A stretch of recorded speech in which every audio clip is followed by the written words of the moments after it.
Hello YouTube, this is Travis at Empty Acres Ranch, and I'm out here reverting back to a past life. Automotive technician by trade. We moved up here off grid. I've kind of become a popular guy. So this is my latest, my first project really. Being up here, I got this Jeep Grand Cherokee. That's a good friend of mine. Hasn't run in 3 years. I got it running finally. But this is a good example of what happens up here in a rural area, off-grid vehicles that sit for a little while. So this was a crank no start when I got it. Started my diagnosis just completely raw on this. Found out we had low fuel pressure. Put a fuel pump in it. Still crank no start. It's a coil on spark plug setup.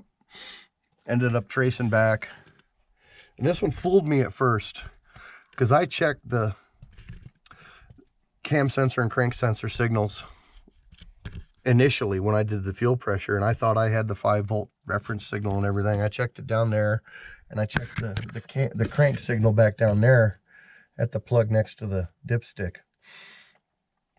After we put the fuel pump in, it was still a crank and no start.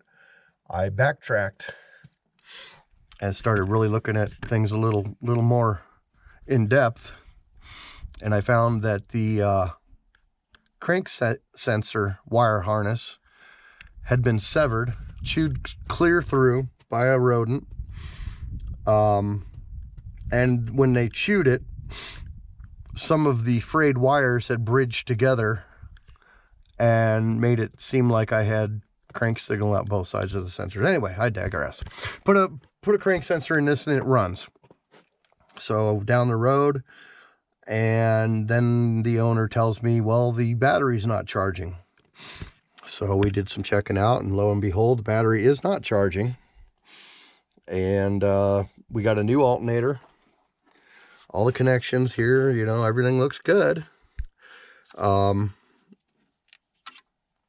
But it still wouldn't charge. So we started tracing stuff down.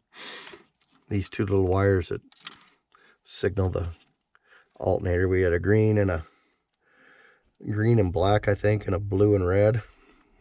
Well, I started looking around. Green, blue and red. That's a bummer, because that is just a stub of wires. So the rodents have come down and they've chewed the alternator wire harness there for me. And I believe this is going to be my issue. So they've also come over here, and this is not a running issue, but they did the same thing over here to this evaporative solenoid. So I'll be fixing that too.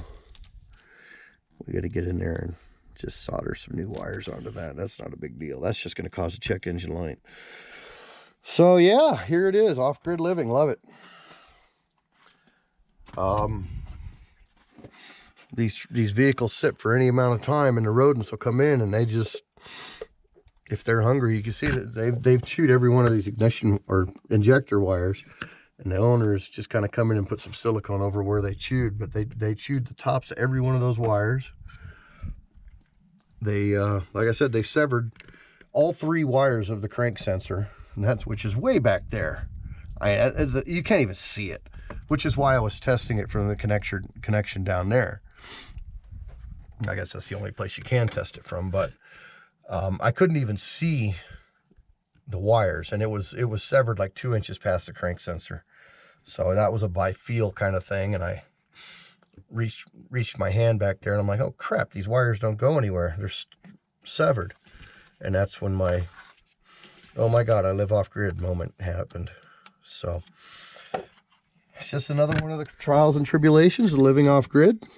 We're going to solder these up, put some new wires in there, and get this thing charging right, and change this vacuum hose for the cruise control while I'm in there. But yeah, good times. Good times. Thanks for watching.